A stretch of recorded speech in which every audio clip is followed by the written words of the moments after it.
I was there last week in body only. Okay. First of all, let's start with some announcements. So we had our conference last month, it is now. And if you haven't filled out your conference survey yet, please do so. We take those seriously, and we look through those and see what we can do to make the conferences better each year, which I think we have been doing. And thanks to everybody who participated in the conference.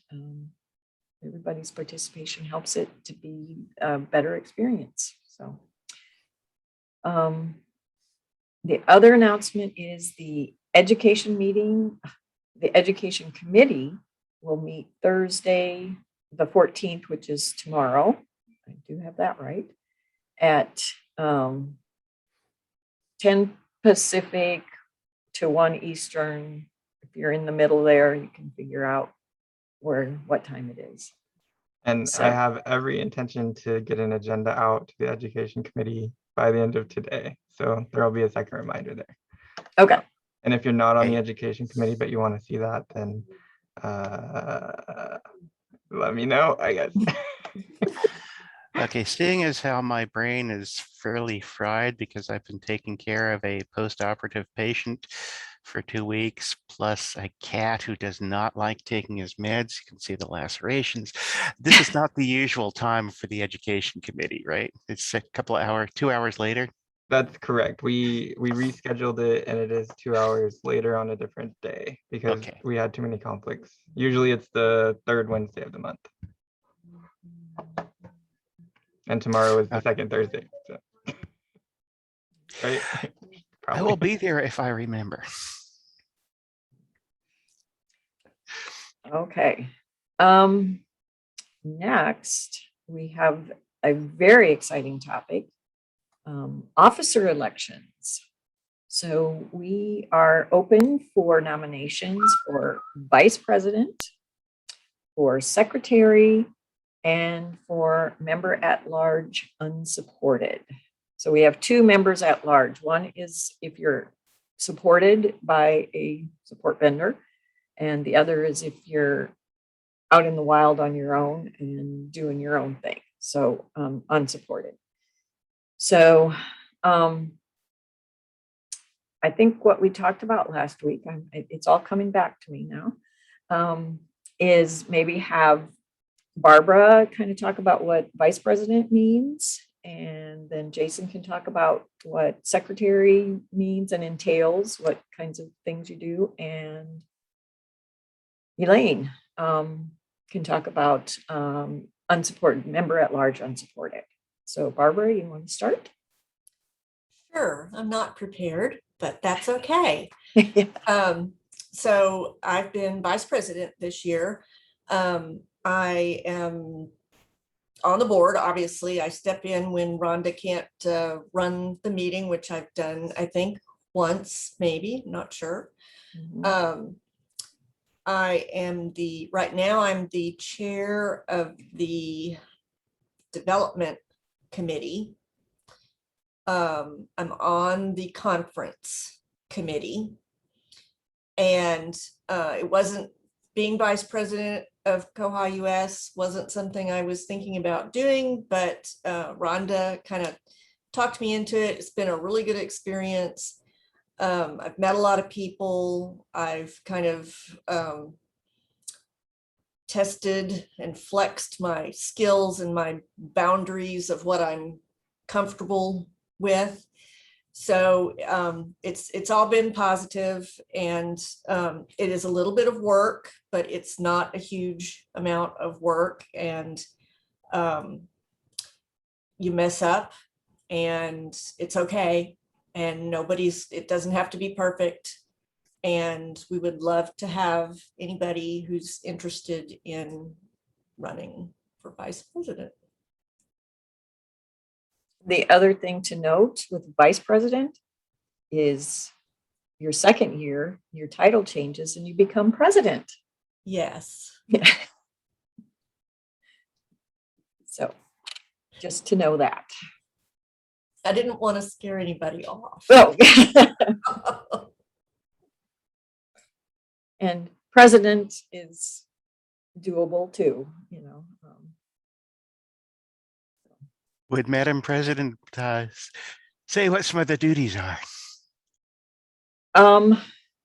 So as president, you run the board meeting and the general meeting and try not to get them confused. And then you serve as the chair of the conference committee. And yeah, just kind of anything, you know, the biggest time commitment, I think, is the conference.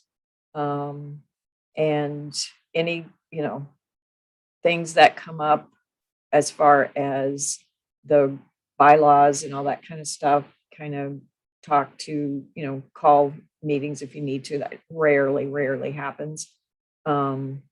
Just kind of being the representation of koha-US. Lizette is a former president as well. Just looking over what we have here. I don't know if you've got anything to add, Lizette. Being the vice president and then the president makes it much easier because like you kind of get into the swing of it, maybe do one or two practice, you know, running the meetings. And then it's mostly just making sure like that everything's functioning smoothly. It's not that, you know, it's work, but it's not like super difficult. Anyone can do it. And then you're past president for a year, which means you show up to meetings and they call you out. And then you're no longer past president, but we might still be like, George, do you have anything to say? You were the president before me. Yeah, that's why I turned my camera on. I'm in the middle of, I've got a deadline this afternoon, so I'm kind of keeping a low-key appearance here. I would say that the president, one of the nice things about being past president is that the reason you're past president is so that nobody can elect you to something else for a year after you finish being the president. So while you're the past president, you can't do anything else. So all you got to do is sit back and laugh at whoever's president and say, ha, ha, ha, now it's your problem. That might be a little cynical. I would say that what the president does kind of sets the tone for the whole organization. If you get in there and you're active and you try to, you know, you can kind of decide this is what I think we should be focused on, and you kind of set the tone for what the whole organization is going to do.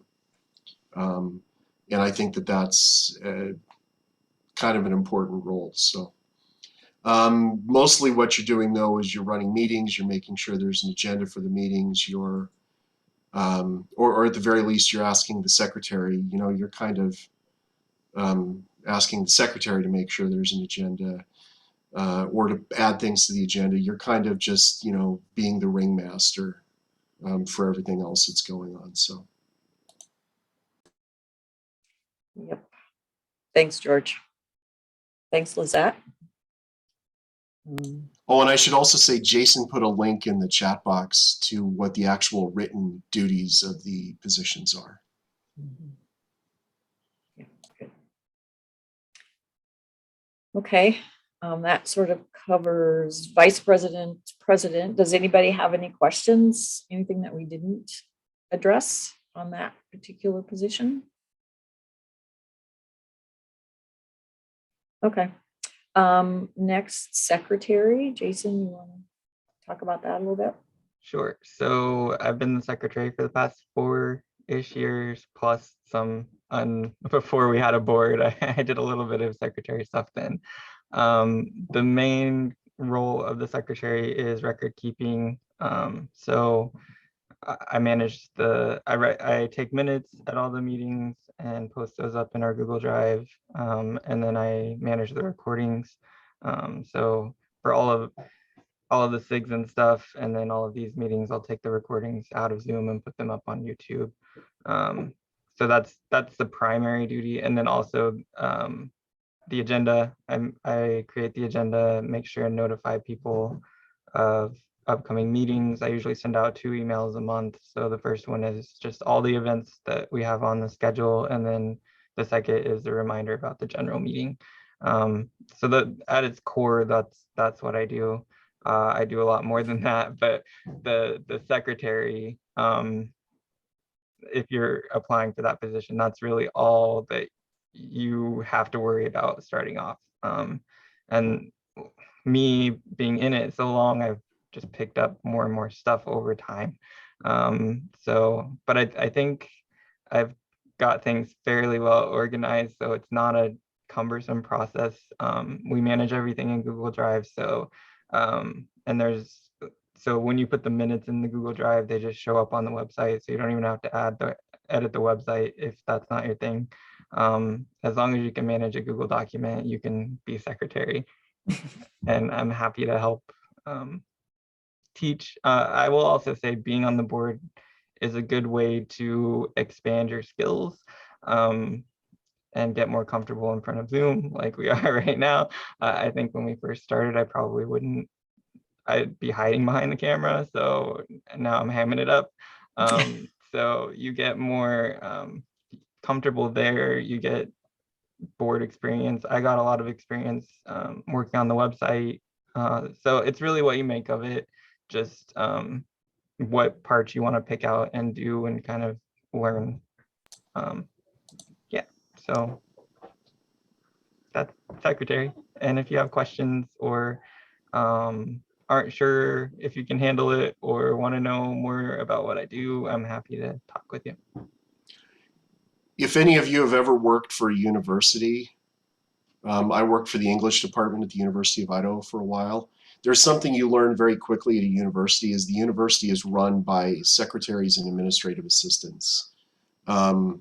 Jason kind of, as much as the president, sets the tone for the organization, Jason is the person who for the last 4 years has been doing 99% of the work. And so congratulations on not hiding behind the camera. You're doing a great job. And it'd be awesome if we could keep you for like, if this could be your job until you died, like a Supreme Court appointment. No, that's why the bylaws say 2-year terms max. I need a break. Yeah, and I agree with that too. Yes, we Yes, you really have- appreciate. Yeah, you've done an amazing amount of work, and I would like to add my thanks. Are you going to continue to do the stuff that is not in strictly secretarial work, or? Yeah, I mean the SIG stuff is more education, and I plan to keep working on the education committee and the fundraising committee.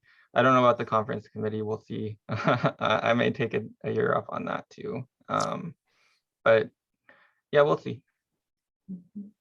Okay. And also you, don't Jason. let what George just said intimidate you away from the position. Doing 99% of the work of the organization. One thing that we have done over the years is every time we transition officers, we look at the sort of additional duties and redistribute them. So we've got all that documented, like all the extra stuff everybody's doing, and we can shift that around a little bit. So don't be intimidated. Okay, thank you, Jason. Member at large, unsupported. Okay, just to clarify, because unsupported sounds like I don't have a chair. The member of large unsupported is someone from a koha installation that is not supported by a vendor. So it's those of us who have knitted it ourselves kind of thing. And I think the reason we have a representative on the board is because our instances are different, and it's good to have a voice. And you get to participate in meetings with all these wonderful people. And I haven't been doing a whole lot of stuff, but I have been active in the demonstration instance, partly because I want to see what some of these things that we've never bothered to implement actually do. But it's kind of fun to be able to help put together a whole new library system. So we've been working on that. Other than that, it is what you make of it. You can obviously do a lot more if you want to, and it's always good to have new people on the board. Yeah. Okay. Thank you, Elaine. And what Elaine said about always good to have new people on the board is very true. This is a great way to get involved in the Koha community. You know, just jump into the deep end and learn to swim. You know, it's all these people that are here, former board members, people that are, you know, on Koha, everybody is here to help. I think that's a really special part of the Koha community is we're all here to support each other. And we know that, you know, by supporting each other, we all kind of, what do they say, all boats rise kind of thing. Yeah, you know, if you're new to the community and want to get involved and this is, you know, being on the board is a great way to do that. And we would really encourage you to put your hat in the ring, as they say. It also looks really great on a resume. So Yes, it does. I mean, you can put down that you're a board member on a national organization. Mhm. So if you're looking for a new job, Yeah. if you hate the job you have, Be a board member. I do have a form constructed for nominations. So I'm going to put that in the chat and we'll probably also email this out. One thing that we talked about last week at the board meeting that we weren't totally clear on was membership and board status. Like so in the bylaws, and I got to use a little legal speak, I put it at the top of this form. It does say that you have to be a member to be nominated. That's like a full stop. If you're not a member, you can't be a board member right at the point of nomination. So we're gonna have this open for a month. So there's plenty of time to become a member if you're interested in becoming a board member. And there's a link to the bylaws on the form as well. And you can nominate other people for positions. You can nominate yourself. I don't have the sharing permission set right on the form. I'm just hearing, so I'll get that fixed. But yes, I'll get that fixed in a minute. What else was I gonna say? You can nominate other people, you can nominate yourself. If you're not sure if the person you're nominating is a member, that's okay. We'll check on that. And if you nominate someone, we will, and we think they're a good candidate. We'll probably encourage them to become a member or work that out. So yeah, I'll get that form sharing fixed. Okay. Yes, and if you have any questions, anybody on the board? what I'm hearing is if you don't want to be a board member, don't join. And that is not what I was trying to say at all. If you want to be a board member and you don't want to pay the $12.50, somebody will crowdsource it. Don't worry about it. Yeah. Yes, and if you join now, membership is half price. So you only have to pay $12.50 since we're after July 1st. So there you go. All right. Anything else anyone besides George wants to say about board members? Could I nominate myself for unsupported with the stipulation that if somebody new comes up, I'll immediately withdraw? Sure.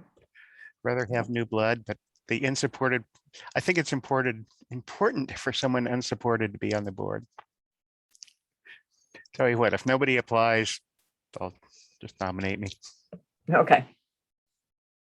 There we go. All right. And unsupported members are kind of like unicorns, hard to find. They're hard to find. Yeah. Okay, let's move on to the committee reports. The first one that we have is the conference committee, which is the one I am chair of. Excuse me. As I mentioned earlier, we had our conference in McKinney last month, and it was very successful. I think I heard lots of good feedback, but if you have ideas about how to improve our conference, please complete the conference survey, and we will read all of them and see what we can do. Everybody should have gotten a reminder about the survey last week, everybody that hadn't already filled it out.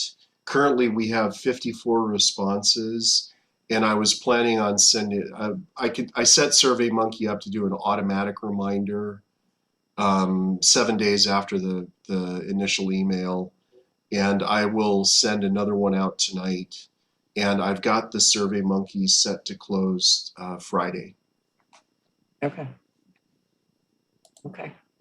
Sounds good. So that's about what was. And now we will talk about what will be. So we will, December 1st, we will open the call for proposals for 2022's conference. Basically, what we have, what that entails is we have been, all of our conferences have been sponsored by a library, and we will go to that location and have the conference. So the membership libraries present proposals for, come visit us in wherever, and, supplies information about their facility and, the community, things to do. If you wanted to stay, for the weekend after or whatever.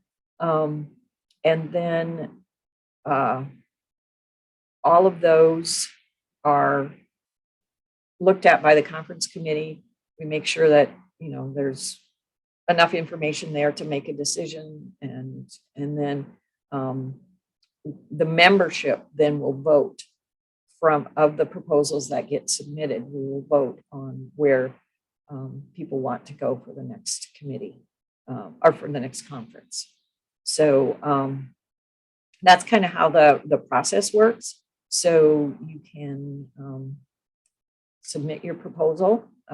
We've had lots of stuff on the West Coast. This year was kind of central. If you're on the East Coast, we're all excited about heading east. So that increases your chances of getting there. So, Or yeah. Hawaii, if you want to take us to Hawaii. Yeah, Hawaii would be another option. Yep. That's right. I'll just add that voting on the conference location will happen in 2022. So, and your membership expires at the end of the calendar year. So you will need to re-up your membership if you want to vote on next year's conference location.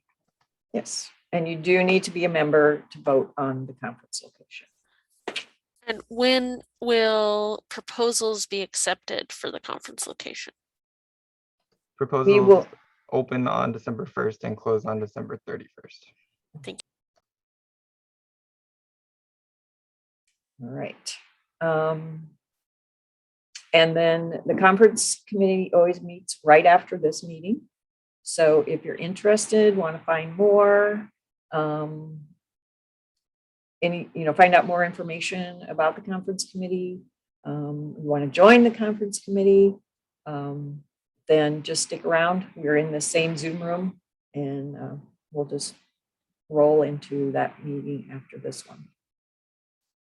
So anything else about conference stuff? Can't think of anything. We've got Alaska, Vermont, and New Hampshire. Okay.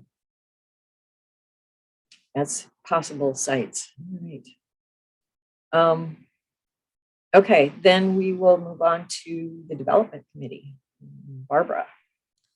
The development committee met on October 1st. We are currently working with Auto Parallel Technologies on a development for patrons being able to delete a message that was sent to them while they're logged into the OPAC into their account. I believe the bug number is 12029. We had a mix up with Auto Parallel on exactly when the meeting was, so they didn't show up because they didn't really have the right information from us.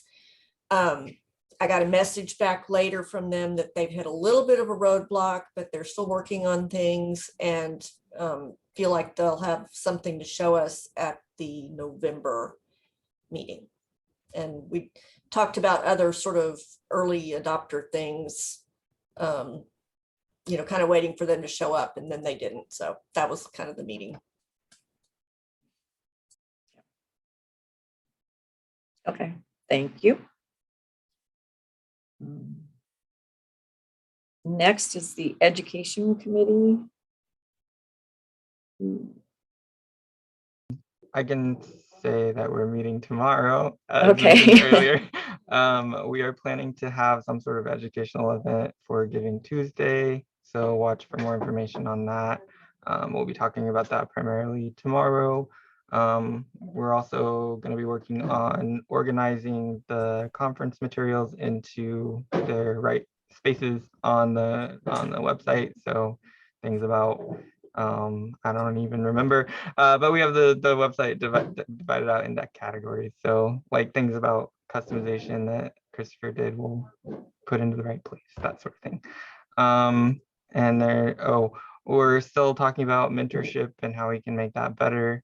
And Slack, I think we need to talk about Slack some more, because during the conference there was interest in from participants and getting into our Slack channel. So we may want to look at how that looks, whether it's membership block, that sort of thing. So those are the kinds of conversations we're having. We're also always creating new materials, educational materials, reference guides, and every other Thursday videos are still going strong. So that's us. Okay, thank you. Any questions for the Education Committee? Okay. Finance, John. Are you there? Nope. Okay. We will just keep rolling along then to fundraising, which we need a committee chair. This is yet another opportunity to get involved in koha-US, helping to figure out what kinds of fundraising activities to raise funds so that we can pay for developments to make Koha better for all of us. So it's a very good role. You know, it's an exciting kind of thing. Again, think of your resume if you're looking for a new job. I was the chair of fundraising for a national organization. Right. Doesn't get any better than that. So, any questions? Anybody want to volunteer to be chairperson?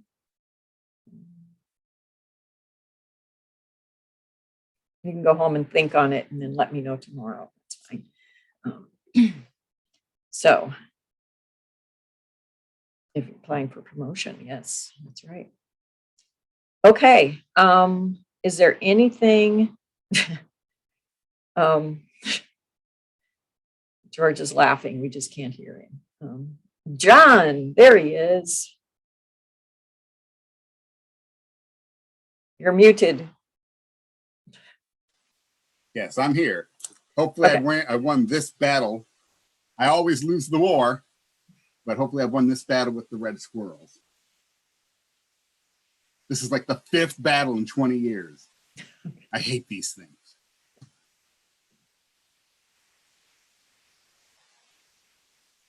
That's only right. once every 4 years. It's enough. It is more than enough. And it's all because of the black walnut trees. And they're not mine, so I can't tear them down. All right, we're ready for the finance report. When All you right, are. give me 1 second to open it up. Okay. And we are doing well financially.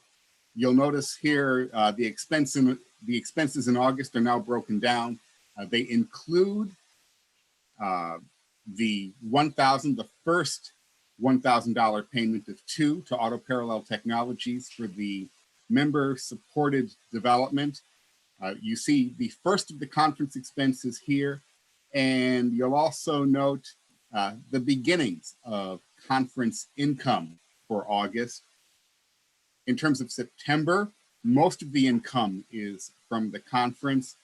Similarly, most of the expenses are from the conference as well, leaving us with just shy of $10,000 in our bank account as of the end of September.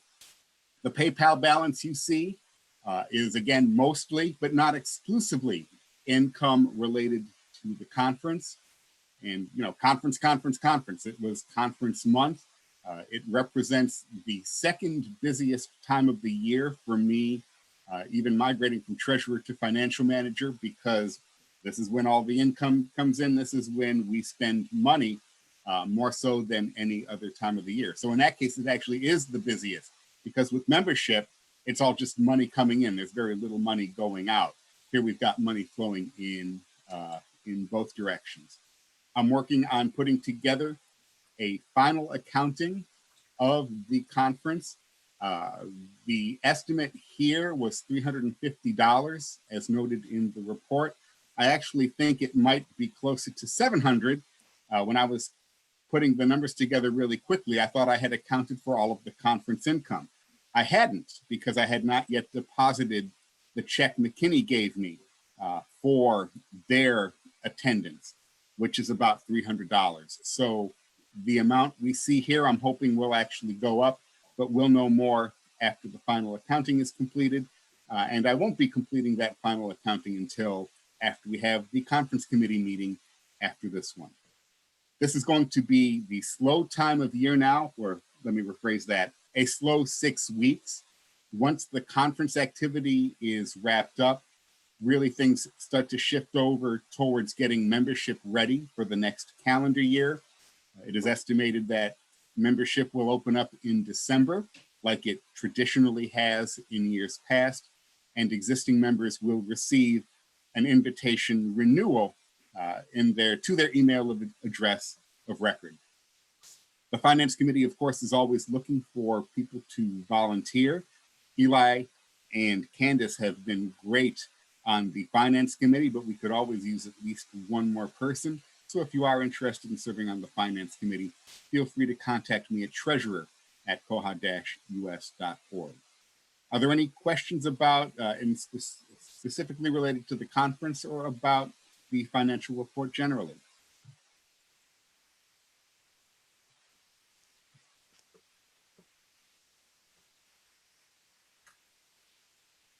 If there's nothing, that's it from the Finance Committee.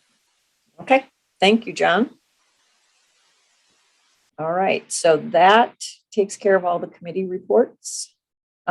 Just a reminder that we have these committees, but we also have special interest groups that meet monthly. Most of them meet monthly, a couple don't. On specific topics like acquisitions and cataloging and yeah, Heather. I'm just looking around, seeing who the chair people are for these different ones. They're trying to get a consortium one back up and running. Oh yeah, we'll be talking about the consortium SIG tomorrow. So if my consortium people can make that education committee, that would help us kind of plan that out. Bob's planning on being there, so I assume. So we're gonna try and get that on the calendar. Okay. Okay. Good. All right. And if there is a topic you're interested, I think we have a craft SIG as well. So that meets the end of the month. The last Wednesday of the month Wow. at 5 p.m. Pacific, 8 p.m. Eastern. Craft and book club, although how often any of us have actually read the assigned book. Usually we just talk about whatever we're reading. Sometimes we've read the assigned book. Usually someone's like 25% of the way through it, so we try not to spoil it for them. Mm. And do crafting. I'm not sure if we're meeting this month because at the last meeting, I'm traveling the day after. Someone else is going to be traveling. It's like right before Halloween, so a lot of people are busy. So I'm not sure if we'll be meeting this month, but definitely in November. Okay. So good way to just unwind for an hour.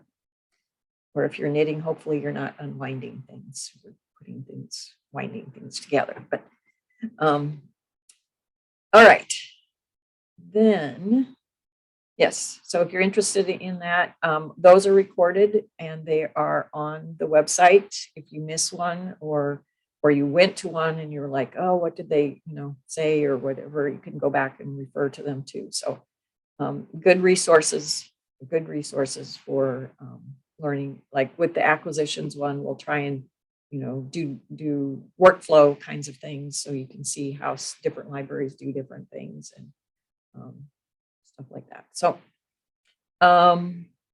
now we are up to the open discussion. We've got 20 minutes of time to talk about anything that's on your hearts and minds.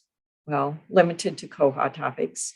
And then one of the things that I know a couple of us here are early adopters for the 2011-2105 combined upgrade. So we can share what you have to look forward to. So Lizette, are you early adopter? Yep. Okay. And then Barbara is, we are, anybody else? My Lynn. test server recently early adopted, and my OPAC is a work of modern art right now. Yeah, they upgraded Bootstrap from 3 to 4 or 4 to 5. I don't remember now. One of those, and the OPAC is very messed up because if you're using like selectors at all the IDs changed. Oh dear. Basically. So especially if you have like Jason and I both have scrollable lists with all of the libraries on ours. And I don't know, I tried fixing it. Lucas ended up fixing it for me because I had enough other things I was trying to get fixed. And I haven't actually gone back and looked to see what he did. But yeah, lots of fun with the OPAC, especially the main page. Like we don't have a lot of customization on the like search results or item pages or anything. So there was less of a problem with that, but especially the home page, like everything is, yeah, from the top to the bottom, had to change pretty much everything on there. And then Elasticsearch has some problems, although I think I saw that that's getting patched in the next security upgrade. So I think when everyone else upgrades, if you're on Elasticsearch, that should be fine. Some search issues with like punctuation. If there's an exclamation mark in the 245A field, you just get a 500 error. Oh dear. But I think that's supposed to be fixed shortly. So probably you won't have to deal with that.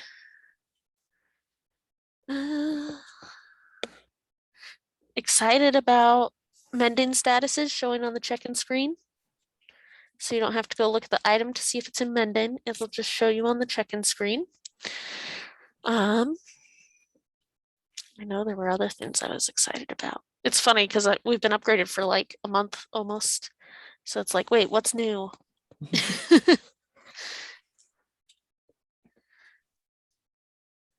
Oh, if you're a multi-branch library, there is a problem with item level hold pickup locations and the drop downs defaulting to the home library of the item on the item level hold pickup locations, so that's something to be aware of. I've been trying to write some jQuery to fix it this morning and have not had luck just because of the way everything's labeled on that page. It's not super helpful.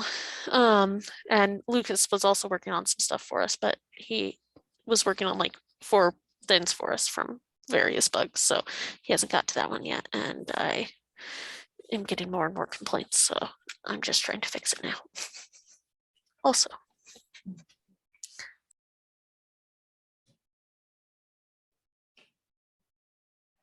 Yeah. Barbara, do you want to share any of the things? I mean, I know the OPAC thing was. Yeah, so other than that, we have enabled the holds history in OPAC, so the patron can now see their holds history. So that was nice. You can now, there are logs for acquisitions and notices. I've enabled them, but I haven't really needed to use them. So, but they're there. In the patron details, if you've got a file attached to a patron, that will now show up on the details screen. So you will know there's an actual file attached. And the reason we're excited about that one is we have a Library of Things collection, and the patrons have to sign a waiver, and we keep that waiver on file. So now instead of keeping that somewhere else, we can actually upload it to the patron record and actually see that it's connected. So we're excited about that. And then we have a seed library coming. So we're going to be interested to look at the one that's like it checks it out and checks it right back in. I don't remember what that functionality is, but we were thinking that'll help us with our seed library. I wanted to say that the holds history in the OPAC is something that Nichols paid for, and it's not 100% complete yet. It's also, in a future upgrade, will be added the ability to make that history private so that the patron can do exactly what they can with their reading history, where they can say never keep it for the default amount of time, keep it forever, or delete it immediately. So that's part of that development, and it's just not finished yet. So good. That was my biggest concern, was patrons' ability to opt out of that. yeah, and it's in the contract I have for the development. It's just I haven't had a chance to talk to Bywater about it, because when I saw that it wasn't complete, I had to go back and check and make sure that that was part of the contract, and it is. So it should be coming in the future.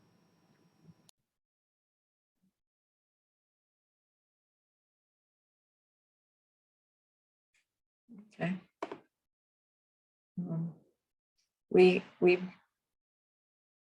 We had trouble with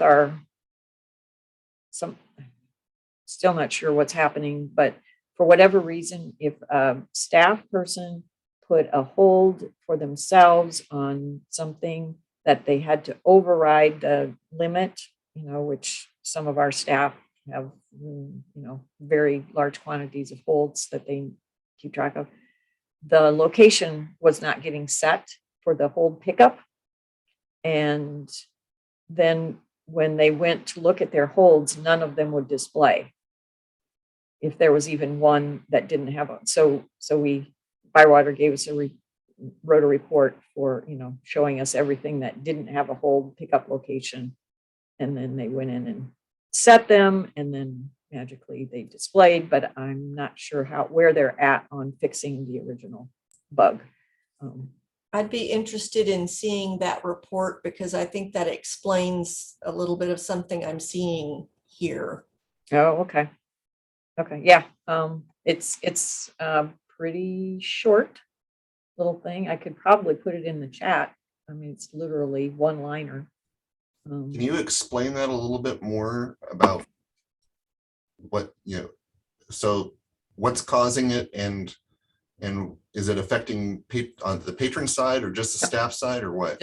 Just on the staff side.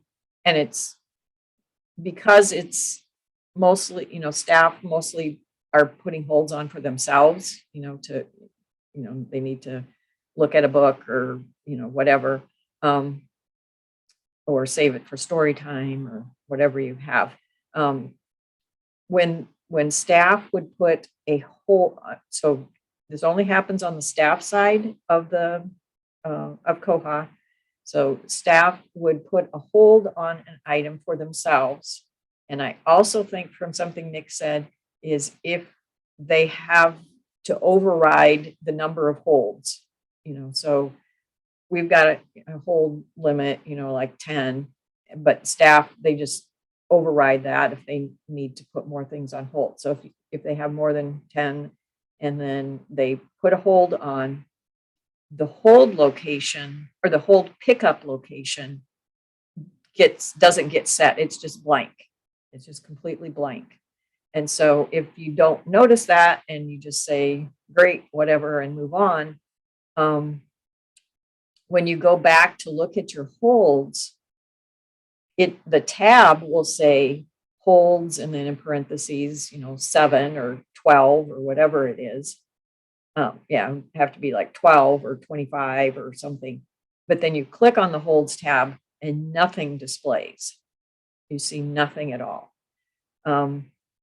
If you go back and like Bywater gave us the report and we had like, I don't know, by the time we figured out what was going on, we had like 26 holds that didn't have a pickup location in. All of them were staff. And then we have Aspen. So when we looked at the holds on Aspen, we could see them, but not in Koha. Or I'm not sure if that's true now that I say that, if we could see them in Aspen or not. But and the other thing is if they would go to check out an item that they knew they had on hold and they, for whatever reason they got it, it would error out. It wouldn't let them check it out.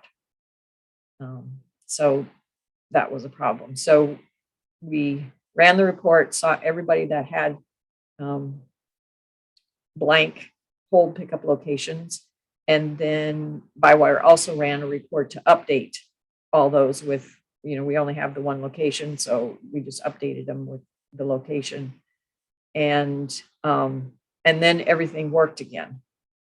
So I had to let staff know, if when you set the hold and you notice that the hold pickup location is blank and you set it to where you want it picked up and update the hold, it's all good. So once staff were aware to watch for that, until they get it fixed, it's okay. But yeah, patrons didn't see any problem with their holds at all. It was just staff, which are the most vocal, they're the ones most likely to walk in my office and say, hey, there's a problem here.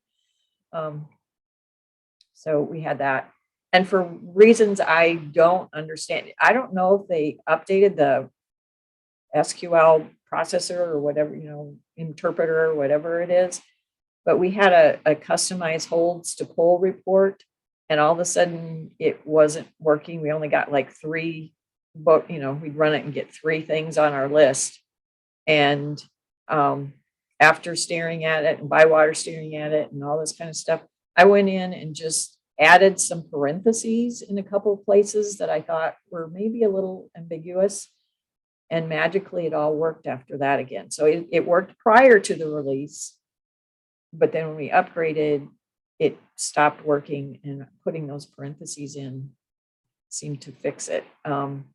So just kind of tuck that in the back of your mind that it might be a little more precise or picky about.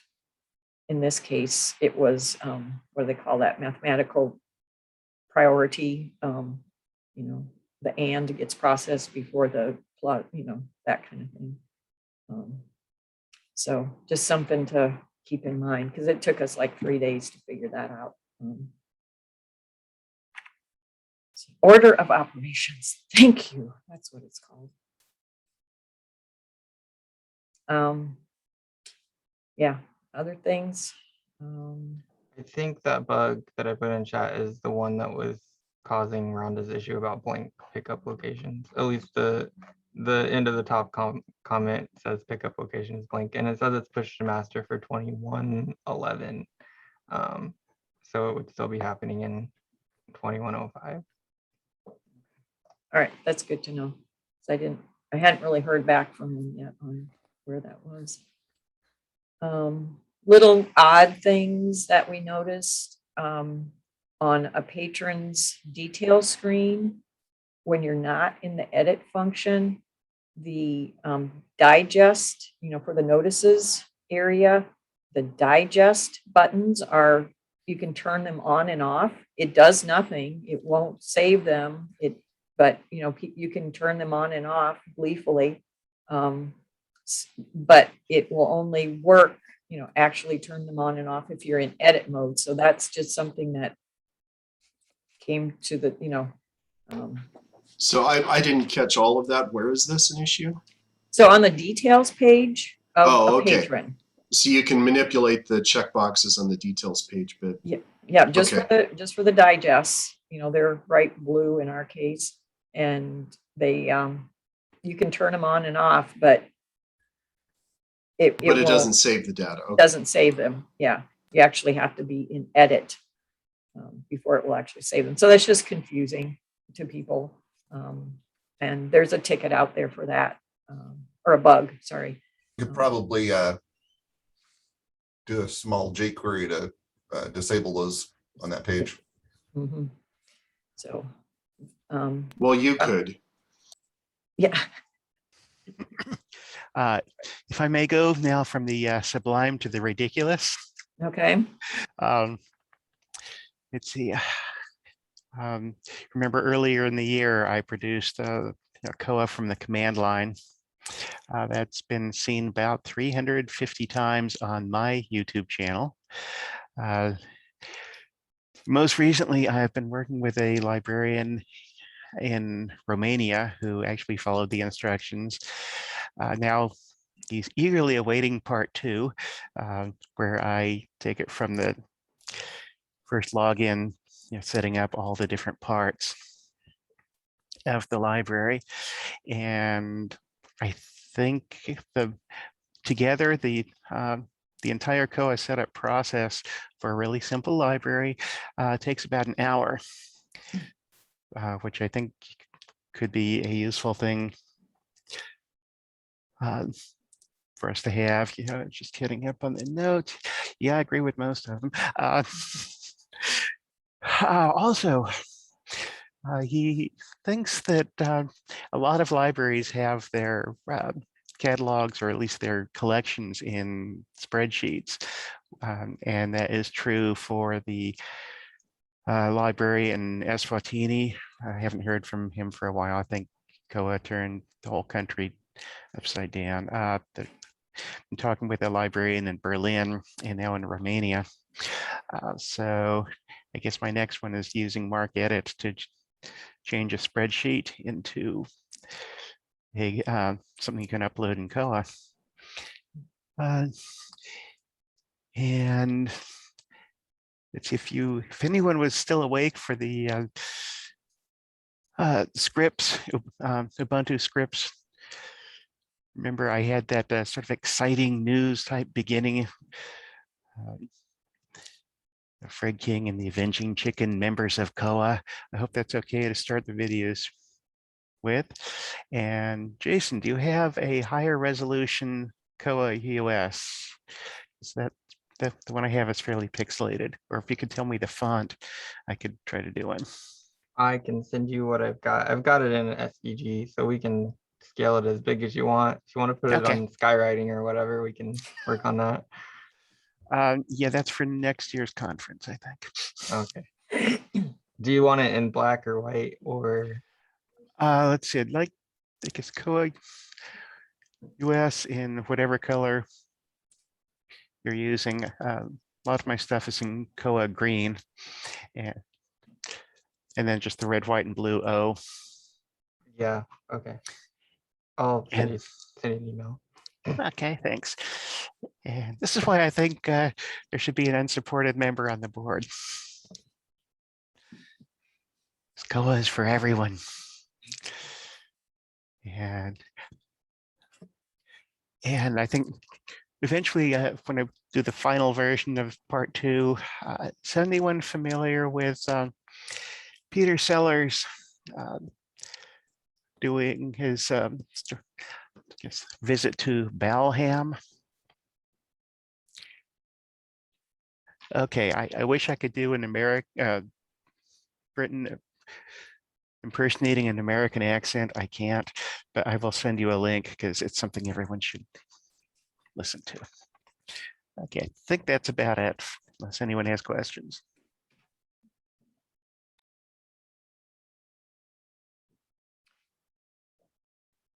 Okay. We are coming right up on 11:30 now. So if no one has anything else. I would just like to encourage everybody to bug Bywater about their sandboxes. All the sandboxes are down, and Koha DevBox is kind of making a silent exit. So right now, we don't have any way of easily testing bugs, and really like sandboxes to get back up so we can contribute again. Yeah, I tried to use the BibLibre sandboxes yesterday, and they were down, and so were the PTFS ones. So everybody's sandboxes are down. So. Oh, wow. Okay, that's good to know. Oh, I was also going to put this in chat. There is an upgrade webinar this afternoon. Yes. And Bywater has generally not cared if you're unsupported or supported. They'll let you sit in on those. So if anyone's interested, the webinar information is there. And there's another one on the 15th, this Friday. Yeah, those are always good to get a kind of a highlight of what's new in the release that you're going to go to or going to. Okay. Of course, everybody's going to stick around for the conference committee meeting, which follows, and and Heather's waving goodbye. Yeah, so conference committee meeting, it will start soon, and George is waving goodbye, and Elaine is waving goodbye, and Fred and Brandon. I'm sticking around for the meeting. I'm just waving goodbye to the people that are leaving. Oh, you're waving goodbye to everybody else. Okay.